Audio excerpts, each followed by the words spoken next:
So, basahin po natin ang salita. Hindi po sunod-sunod ang verse na ito, kaya sa screen na lamang po tayo. Sabi dito, "And he cried against the altar in the word of the Lord, and said, O altar, altar, thus saith the Lord, Behold, a child shall be born unto the house of David, Josiah by name, and upon thee shall be offered the priests of the high places that burn incense upon thee, and men's bones shall be burned upon thee." And he gave a sign the same day, saying, This is the sign which the Lord hath spoken. Behold, the altar shall be rent, and the ashes that are upon it shall be poured out. And it came to pass, when King Jeroboam heard the saying of the man of God, which had cried against the altar in Bethel, that he put forth his hand from the altar, saying, Lay hold on him, and his hand, which he put forth against him, dried up, so that he could not pull it in again to him. The altar also was rent, and the ashes poured out from the altar, according to the sign which the man of God had given by the word of the Lord. For so was it charged me by the word of the Lord, saying, Eat no bread, nor drink water, nor turn again by the same way that thou camest. So he went another way, and returned not by the way that he came to Bethel. Said unto him, I am a prophet also as thou art. And an angel spake unto me by the word of the Lord, saying, Bring him back with thee into thine house, that he may eat bread and drink water. But he lied unto him. So he went back with him, and did eat bread in his house, and drank water. And he cried unto the man of God that came from Judah, saying, Thus saith the Lord, For as much as thou hast disobeyed the mouth of the Lord, and hast not kept the commandment which the Lord thy God commanded thee. But camest back, and hast eaten bread and drunk water in the place of the which the Lord did say to thee, Eat no bread and drink no water, thy carcass shall not come unto the sepulchre of thy fathers. Nalangin po tayo. Panginoon, salamat po sa araw na ito, sa mga biyaya, sa mga natapos namin gawain, Panginoon, sa mga kapatid namin nandito, mga kaluluwang patuloy na nakakarinig ng inyong salita, Panginoon. Tawad naman sa aming mga kasalanan. Nawa kayo lamang ang maitaas, mahayag at maramdaman pa rin namin lahat ang inyong presensya. Ang banal ng presensya, Panginoon, sa hapon ito. Ito lamang po ang aming dalangin. In Jesus' name we pray. Ako po ang lahat. Isa sa mga katotohanan sa salita ng Panginoon na kailangan maunawaan ng bawat isa. Kailangan buo at kumpleto ang pagsunod natin sa ating Panginoon. Otherwise, hindi mo yan masasabing pagsunod. There is no such thing as delayed and partial obedience. Amen. Posible na kung saan matapang tayong magpahayag ng salita ng Panginoon in public, but in private, pumapalya tayo sa ating Kristyanismo. Posible na kung saan dinedeliver natin faithfully yung salita at mensahe ng Panginoon, pero privately, nagkokompromiso tayo sa mga oras na walang nakakakita sa atin. So maalala nyo, nung huli nating inaral yung 1 Kings, naghiwalay o nahati ang bayan ng Israel. So meron tayong North and South Israel. Yung isa doon, pinapamunuan ni Jeroboam. yung isa ay kay Rehoboam. Magkaibang tao po yun ha. Kung nalito kayo last Sunday, magkaibang tao si Rehoboam at Jeroboam. Si Jeroboam, yung nagtalaga o nagtayo ng mga maling relihiyon, maling klase ng worship sa Northern Kingdom ng Israel. Nagtayo siya ng mga altar, ng mga idolo, ng mga imahe, ng mga pare na kung saan hindi naman inutos ng ating Panginoon. At ngayon sa kwento natin, nagpadala ang Panginoon ng isang tao upang kumprontahin itong si Jeroboam o Rehoboam. Jeroboam. So yung unang punto natin dito, may kita natin, kinumpronta ng salita ng Panginoon yung maling klase ng worship. Sa chapter na ito, si Jeroboam, nag-aalay siya sa altar ng Bethel. Gumagawa siya ng kung ano-anong relihiyosong gawain na hindi naman dinisenyo ng ating Panginoon. Na maalala nyo, ginawa niya ito para lumakas ang kapit niya sa politika, mas gustuhin siya ng mga tao, and in this very moment, nagpadala ng isang propeta ang ating Panginoon. Hindi siya pinangalanan, ang sabi lang doon, a man of God, upang komprontahin yung hari. At nakakamangha yung tapang ng propetang ito, dahil hindi siya nagtago, hindi siya dahan-dahang lumapit sa hari, pero sa harapan ng napakaraming tao, prinoklama niya yung mensahe ng ating Panginoon at sinabi niya na hindi dapat gumagawa ng altar si Jeroboam.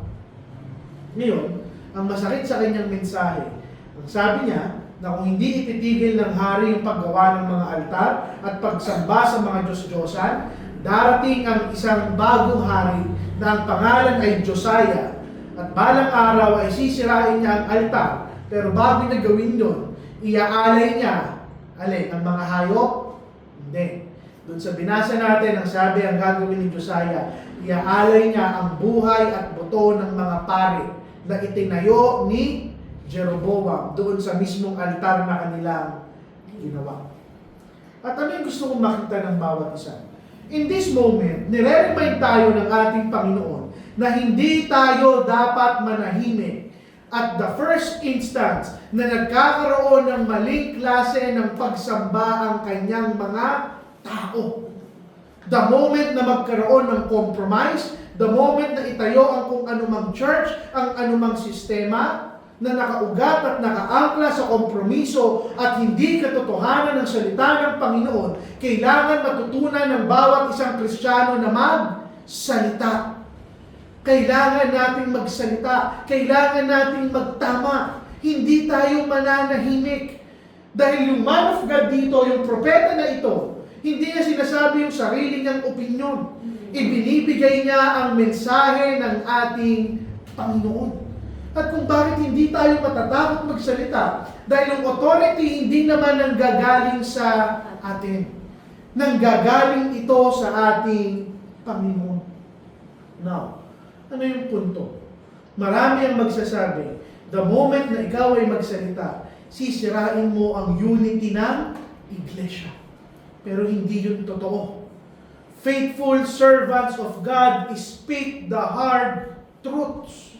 Kahit mahihirap at masasakit na salita, sasabihin natin dahil ito ang katotohanan ng salita ng ating Panginoon. At matutuwa ka dito sa propeta na ginamit ng ating Panginoon dahil hindi ganun kadali yung kailangan niyang gawin. Hindi kung sino-sinong tao yung ire-rebuke niya, kung hindi ang hari ng Israel. Ngayon, kinumpirma ng Panginoon yung kanyang salita sa isang sinyales. Sabi ng propeta, para maniwala ka, ang sabi ng Panginoon, mabibiyak ang inyong altar at magtitilapon o lalabas dyan yung mga abo. At yan ay patunay sa mensahe na nanggaling sa ating Panginoon. At alam niyo kung anong naging reaksyon ni Jeroboam? Sa tingin niyo, natakot siya? Hindi. Ang ginawa niya, nagalit siya. Gusto niyang hablutin yung propeta. Gusto niyang saktan yung propeta. Pero hindi ito pinahintulutan ng ating Panginoon. The moment na kung saan nahablutin niya yung propeta, yung kamay na gamit niya ay biglang nanuyo. At hindi ito basta-bastang nanigas lang. Ang sabi doon, nag-wither, nanuyo, lumiit. Nakita na kayo ng kamay na biglang lumiit, biglang yung kamay ng lolo ko nung bago siya mawala, talagang payat. Biglang nawalan ng tubig, nanigas at hindi niya na maibalik yung kanyang kamay. At pagkatapos manigas at mangliit ng kanyang kamay, ano yung nangyari? Na-split yung altar at lumabas yung apo. Patunay na totoo ang salita ng ating Panginoon. Itong dramatic event na ito, iniisip ng bawat isa na kung saan i-glorify yung prophet. Na tama yung propeta, na ang galing ng propeta, na tama yung kanyang hula. Pero hindi. Hindi yung propeta yung inaangat dito. Pero ang inaangat dito yung mensahe ng ating Panginoon na hindi karapat-dapat ang kahit sino man na sumamba sa kahit kaninong Diyos. Now, ano yung application ng mensahe nito? Nire-remind tayo ngayon ng salita ng ating Panginoon that God's truth will always confront false worship. The moment na kung saan magkaroon ng hindi tamang klase ng pagsamba, kailangan magsalita ang bawat isang mananampalataya. Hindi tayo pwedeng manahimik. Hindi tayo pwede na iingatan natin yung relasyon ng bawat isa. Magiging okay tayo sa loob ng iglesia. Pero kung mali na yung klase ng pagsamba na meron tayo, kung hindi na salita ng Panginoon ang naitataas at hindi na ang kanyang persona, sayang ang pagsasama-sama ng bawat isang Kristiyano. At tinuturuan din tayo ng mensahe ngayon ng Panginoon na ang pananampalataya natin at katapatan sa Kanya nire-require na magkaroon tayo ng tapang na magsalita ng Kanyang salita. Sabihin ang katotohanan. Sa mga oras na nagko-compromise ang bawat isa, dapat may isang matinong Kristiyano na tatayo at magsasabi ng katotohanan. Nire-remind tayo ngayon that God Himself, tatayo siya sa Kanyang salita. Hindi niya kinakailangan yung approval ng hari. Hindi niya kinakailangan ng approval ng kung sino mang namumuno. Sapat ang Kanyang salita upang ipakita ang kasalanan. Second main point. Makita natin, ang nakakatuwa dito sa propeta na ito, na natili siyang matapat even under pressure. Nung hindi kumana yung pananakot ni Jeroboam, nung aabutin niya, pinatuyo ng Panginoon yung kanyang kamay. Biglang nagbago yung approach ni Jeroboam. Bigla siyang bumait doon sa propeta. Bigla siyang nagmakaawa, bigla siyang nakiusap, bigla siyang bumait, at ang sabi niya, ipanalangin mo sa iyong Panginoon na i-restore ang aking kamay. And in this moment, makikita mo kung gaano kabilis mawala yung yabang at confidence ng isang tao pag kinonfronta siya ng kapangyarihan ng ating Panginoon. Now, ano yung gusto kong makita ng bawat isa? Just like Jeroboam, huwag mong antayin yung palo ng Panginoon bago ka magsisi at manumbalik sa Kanya. Pero maganda dito sa propetang ito, pinahiral niya pa rin yung grasya ng ating Panginoon. Si Jeroboam na gusto siyang patayin, si Jeroboam na gusto siyang ikulong, ipinapanalangin niya pa rin yung hari at nirestore ng Panginoon yung kamay ni Jeroboam. Ano yung punto dito? Pinapakita pa rin kung gaano kabuti ang ating Panginoon. Pinapakita yung mercy ng Panginoon, yung grace ng Panginoon. Kahit sa mga taong nagre-resist sa Kanyang salita, ine-extend ng Panginoon yung oportunidad para sila ay magsisi. Ano yung punto? Sa ating mga tao na matigas ang ating ulo, sa ating mga tao na patuloy na pinapahiram ng Panginoon ang panibagong buhay, ipinapakita lang ng Panginoon na katulad ni Jeroboam, binibigyan lang tayo ng Panginoon ng oportunidad na magsisi at bumalik sa Kanya. Amen. Yung restoration ng kamay ni Jeroboam. Ito na sana yung moment na pwede siyang magpakumbaba. Ito na yung moment na pwede niyang talikuran yung kanyang mga Diyos-Diyosan. And yet, ipinakita ng response ni Jeroboam na mas malalim pa yung issue ng kanyang puso. Instead na magsisi si Jeroboam, pagkatapos siyang pagalingin ng Panginoon, alam niyo kung ano yung ginawa niya? Sinubukan niyang bigyan ng reward yung propeta ng ating Panginoon. Inimbitahan niya yung propeta ng Panginoon, umuwi ka, pumunta ka dito sa amin, pakakainin kita, bibigyan kita ng regalo, bibigyan kita ng premyo, bibigyan kita ng pabuya. May nalang pinapakita ni Jeroboam. Dahil hindi niya kayang i-intimidate yung propeta ng Panginoon, sinusuhulan niya.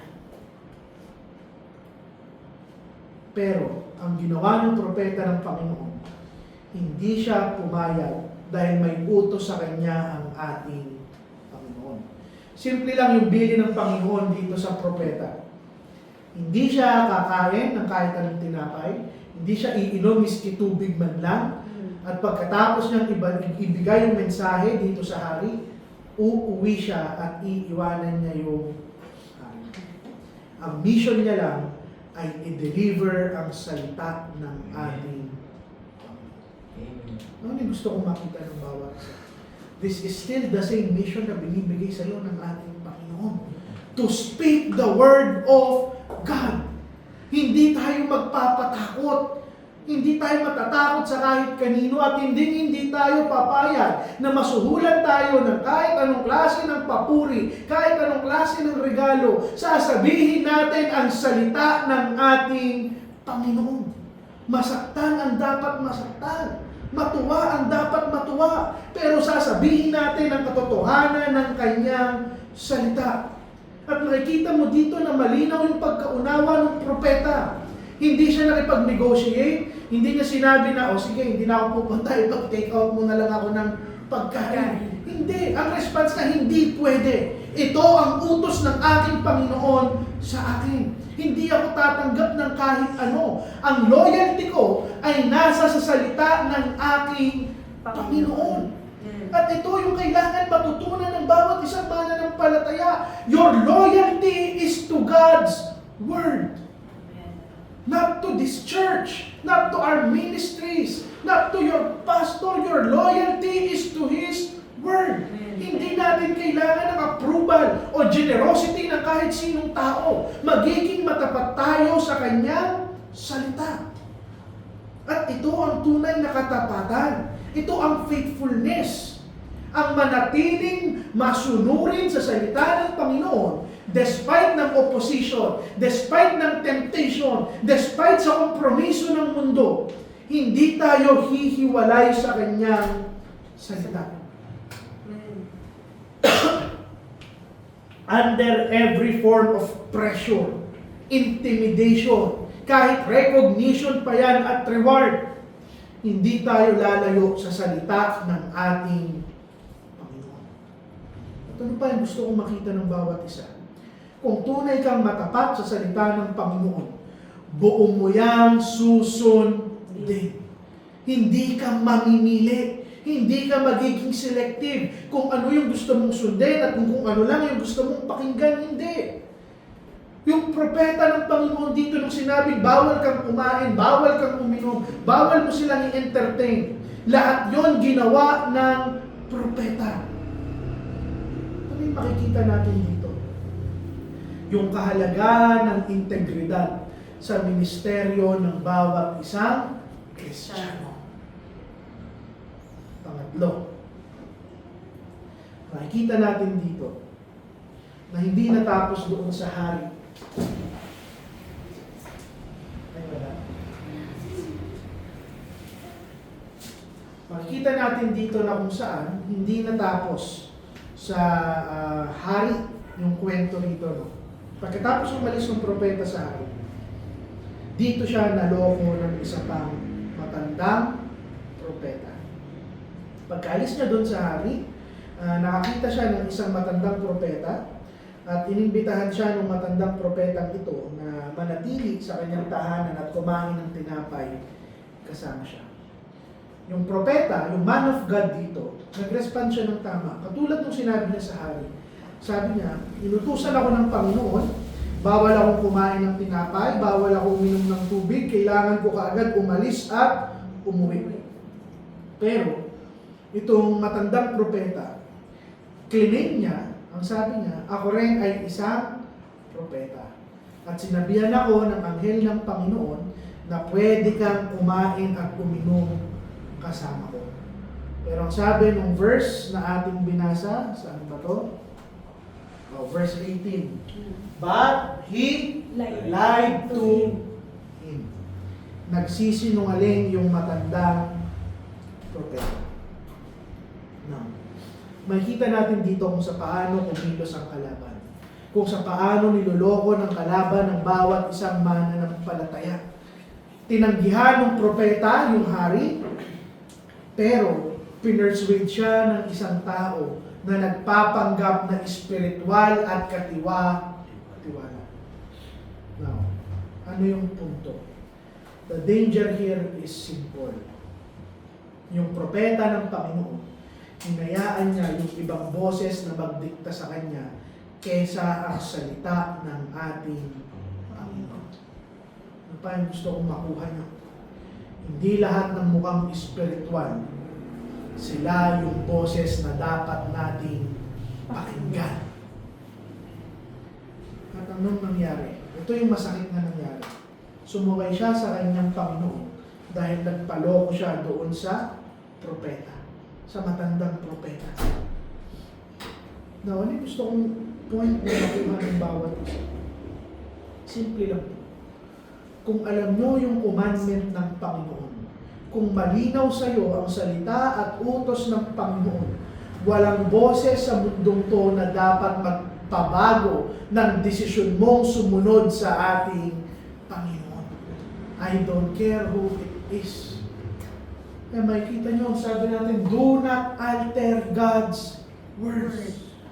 Align na align sa Sunday school natin kanina. Regardless, kahit sino pa yan. Kahit sinong pastor o Poncio Pilato pa ang magsabi sa inyo. Kahit sinong otoridad pa. Kung malinaw ang salita ng Panginoon, yon ang kailangan nating sundin. Ang masakit dito sa propeta ng Panginoon, direkta niyang narinig sa Panginoon yung kailangan niyang gawin. And yet, mas naniwala siya sa isang mas matandang propeta. Hindi niya ba alam yung instruction ng Panginoon? Hindi, alam niya eh. Direkta siyang inutusan ng ating Panginoon. Ang trahedya dito, mas naniwala siya sa tao kesa sa Diyos. Ano yung application nito? The passage is warning us na sometimes yung pangloloko hindi nagmumula, yung kasinungalingan na hindi nagmumula sa mga kalaban, sa mga hari katulad ni Jeroboam. Pero madalas sa madalas, nagmumula yan sa mga taong nagke-claim na sila ay mga mensahero ng ating Panginoon.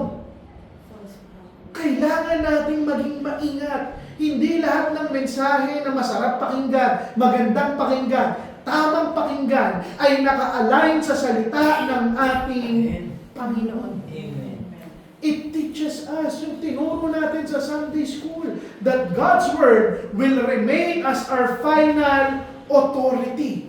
Walang bagong turo, walang bagong claim, walang bagong experience, walang bagong persuasion ng kung saan mas mataas pa sa mga bagay na sinabi na ng ating Panginoon. And this reminds us na yung pananampalataya at katapatan natin, kailangan nating pairalin ang ating wisdom, discernment. Alam niyo, pumalya ba? Kinulang ba ng tapang yung propeta ng Panginoon? Hindi. Kinulang siyang bantayan yung mga bagay na kanyang naririnig. Pang-apat, baka hindi nyo nauunawaan kung bakit ganyan yung picture. Sa kanyang pagsuway sa ating Panginoon. Kung isipin nyo parang kasalanan ba ng propeta ay niloko lang naman siya? Kasalanan. Okay? Pinarusahan siya ng ating Panginoon. Siguro iisipin natin, teka lang pastor, hindi ba unfair ang Panginoon? Eh niloko lang naman siya? Niloko ba siya? Oo. Kasalanan niya ba? Oo. Bakit? Alam niya yung salita ng ating Panginoon. Habang nandun siya, kumakain kasama yung matandang propeta, hulaan niyo kung paano ibinigay ng Panginoon yung parusa sa kanya. Ang ginamit ng Panginoon upang magatid ng parusa, yung matandang propeta. Pinagsalita siya bigla ng Panginoon. At ang hatol ng Panginoon sa kanya, dahil kumain ka ng tinapay at uminom ka ng tubig, sa lugar na kung saan pinagbawalan ka ng Panginoon, mamamatay ka at yung katawan mo ay hindi na malilibing sa libingan ng inyong pamilya, ng iyong mga ama. Ito yung consequence na pagsunod niya, ay pagsuway niya sa ating Panginoon. At ano yung gusto kong makita ng bawat isa? Iba yung standard ng kabanalan ng ating Panginoon. Yung man of God, yung propeta, na matapat na inihatid yung salita ng Panginoon kay Jeroboam, yung propeta na napakatapang na kumprontahin yung maling pagsamba ni Jeroboam, yung propeta na buong pusong sumunod sa Panginoon na tumanggi kay Jeroboam, hindi ginarantiya ng dati niyang pagsunod na panghabang buhay siyang susunod sa ating Panginoon. Naman na yung punto ko. Hindi palalakpasin ng Panginoon yung pagsuway natin sa Kanya dahil lang sumunod tayo dati sa Kanya. Dahil iba yung standard ng kabanalan ng ating Panginoon. At ano yung gusto kong makita ng bawat isa? Pinapakita sa atin ngayon that there is no such thing as partial obedience. Yung pagsunod sa ating Panginoon kumpleto at panghabang buhay. Nakikita natin dito. Pagkatapos niyang umalis sa bahay ng propeta, anong nangyari sa kanya? Pinatay siya ng isang leon. At alam niyo kung ano yung unusual doon sa nangyari.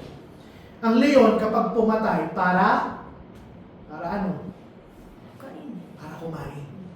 Hindi pumapatay ang leon nang hindi niya kinakain. Hindi yan katulad ng tao na papatay dahil may galit. Ang leon pumapatay dahil gutom. Kaya nga 'di ba si Daniel ang nakakamangha doon, hindi siya ibang kwento yung hindi lang siya kinain ng leon. Ang nakakamangha doon, hindi siya kinain ng isang leon na gutom. Okay? Ang leon pumapatay sila para kumain.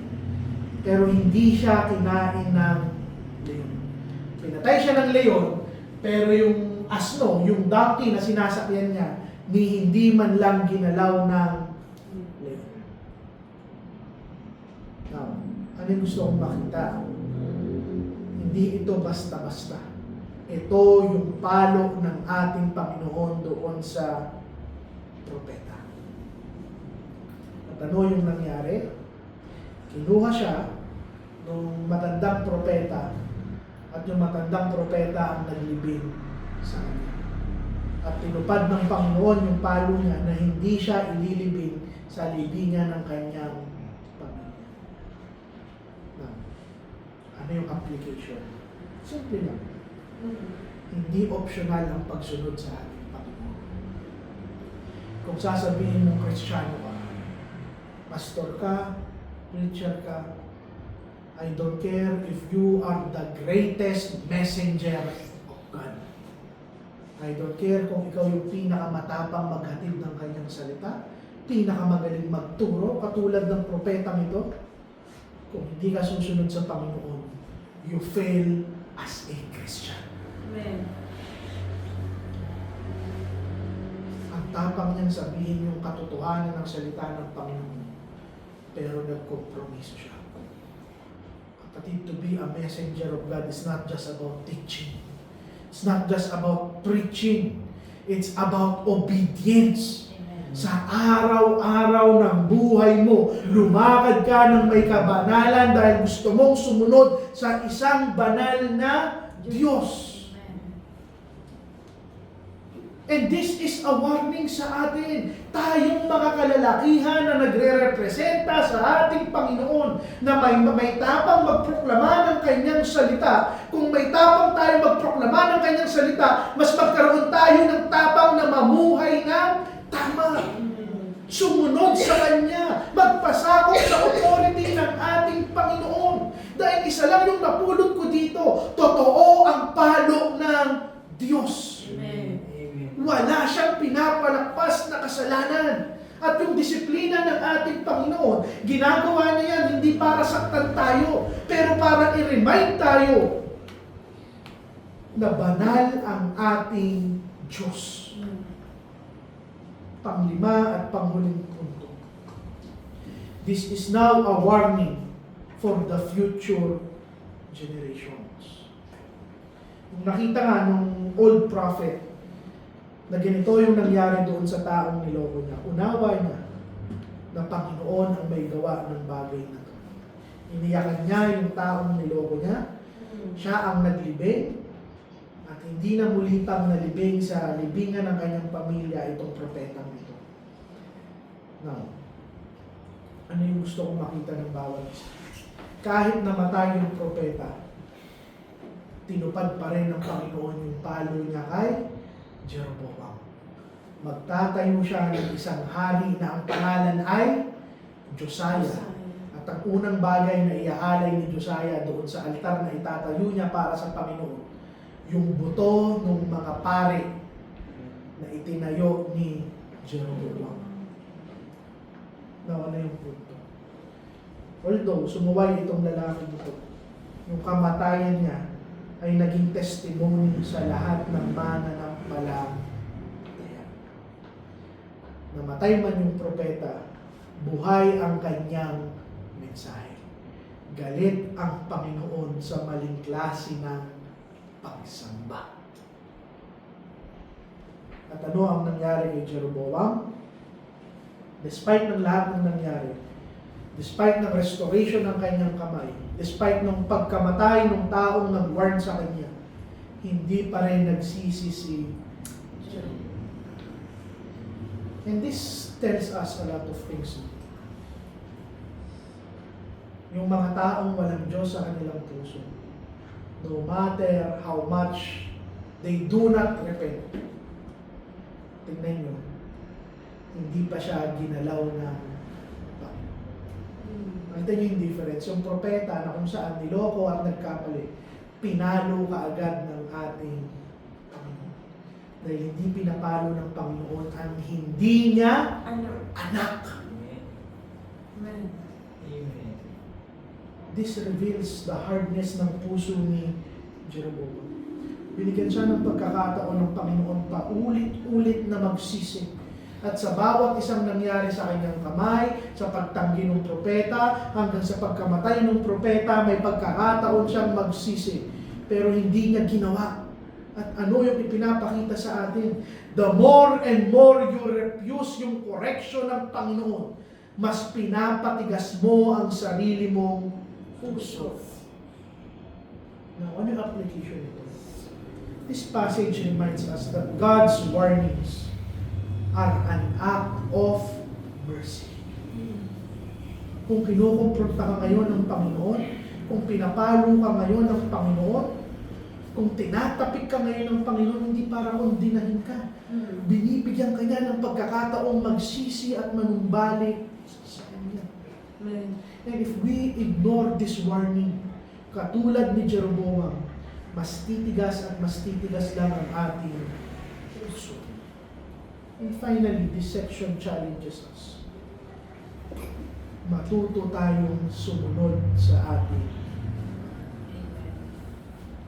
Yung simple yung matotohanan ng buhay. Kung anak ka ng Panginoon, mas pipiliin niyang lumpuhin ka, manumbalik ka lang sa Kanya. Amen. And this is the warning for us. Hindi natin yung kailangan antayin. Bilang pagtatapos, itong 1 Kings chapter 13. This is a very powerful warning to us. Hindi madali maging Kristiyano. Pwede kang magsimula ng maayos, mainit, matapang, katulad ng propetang ito. Pero kung hindi ka magiging matapat sa Panginoon hanggang sa dulo, palo lang ng Panginoon ang tatanggapin natin. Itong propeta ng Panginoon, ang tapang niya sa harap ng isang hari. Wala siyang takot, dinala yung mensahe ng hari. Siya mismo yung naka-witness ng mirakulo ng ating Panginoon. And yet, hindi man siya nag-fail publicly. He failed privately. Nung wala nang haring nakakakita sa kanya. This passage reminds us, ang hirap sumunod sa ating Panginoon. Hindi mo pwedeng i-adjust yung kanyang salita base sa mga tao na nakapaligid sa iyo. Base sa kagustuhan mo. kung malinaw ang kanyang utos, susunod tayo sa kanya. Do not let any other people's judgment or message na mas mausap pa sa'yo kaysa sa salita ng ating at panghuli na itinuro sa atin ngayon. Be watchful, be vigilant, maging mapagmasid, matiyag, bantayan mo ang iyong sarili. Alam niyo yung katapatan natin sa ating Panginoon, hindi may mapapatunayan sa isang single act ng tapang. Hindi. Yung tunay na katapatan makikita mo sa panghabang buhay na pagsunod sa ating Panginoon. So if I were to summarize this story, kung tunay kang messenger at lingkod ng ating Panginoon, bago mo pa sabihin ang kanyang salita, matuto ka munang sumunod. Amen. Amen. Panginoon, salamat po sa biyaya ng inyong salita, sa warning, sa rebuke, sa correction, Panginoon. Nawa nakita namin ang aming mga sarili ngayong Panginoon, kung gaano pakakulang ang pagkilala namin at pagsunod sa inyong salita. Patawarin niyo kami, Panginoon, sa mga oras, pagkakataon na inuuna namin ang aming mga sarili. Nawa, Panginoon, bless niyo ang aming ikapo at ingatan niyo ang bawat isa sa hapon. In Jesus' name we pray. Sa kawit pa po, hymn number 67, Higher Ground.